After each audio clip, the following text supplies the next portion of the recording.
নতুন এক সংঘাত দেখার অপেক্ষায় বিশ্ব। ল্যাটিন আমেরিকার দেশ ভেনেজুয়েলাকে ঘিরে বড়সড় পদক্ষেপ নিয়েছে মার্কিন যুক্তরাষ্ট্র। দেশটির ভূখণ্ডে অভিযান শুরু করবে মার্কিন সংস্থা CIA।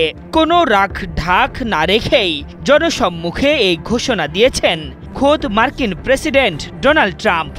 এই অভিযানের মধ্য দিয়ে ভেনেজুয়েলায় বড় কিছুই করতে চাইছে ওয়াশিংটন, তা নিশ্চিত। ট্রাম্পের এমন ঘোষণার পর সংযত হওয়া তো দূর, উল্টো বিশ্বব্যাপী যুক্তরাষ্ট্রের ব্যর্থতার কথা মনে করে দিয়েছেন নিকোলাস মাদুরো। সেই সাথে দিয়েছেন সতর্কবার্তাও। নিকোলাস মাদুরোর বরাতে বার্তা সংস্থা রয়টার্স বুধবার জানিয়েছে, সরকার পরিবর্তনের নামে কোনো যুদ্ধ চায় না ভেনেজুয়েলা।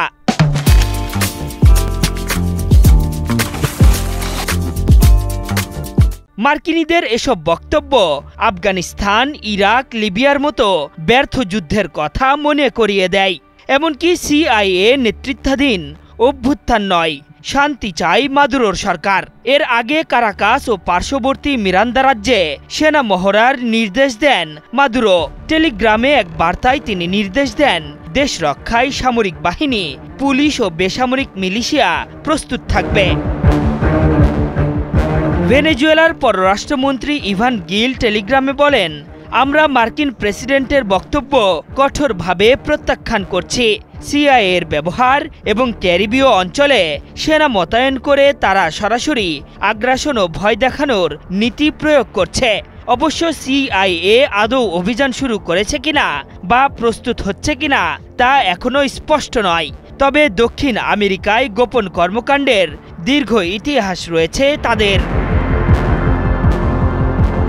এদিকে ভেনেজুয়েলাকে ঘিরে যুক্তরাষ্ট্রের অভিযানের প্রভাব পার্শ্ববর্তী দেশ কলম্বিয়ার ওপরে পড়তে পারে।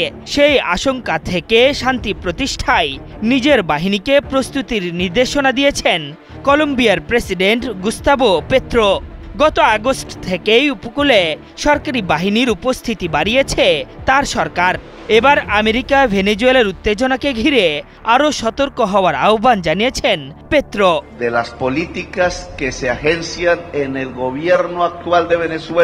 বর্তমানে ক্যারিবীয় সাগরে 8টি যুদ্ধ জাহাজ, একটি পারমাণবিক সাবমেরিন ও 5টি F-35 যুদ্ধবিমান মোতায়েন করেছে ওয়াশিংটন। হোয়াইট হাউসের দাবি, কার্টেল অব দ্য সানস নামে এক মাদকচক্রের সঙ্গে মাদুরোর সংশ্লিষ্টতা রয়েছে, যেখানে উচ্চপদস্থ সামরিক ও নিরাপত্তা কর্মকর্তারা যুক্ত।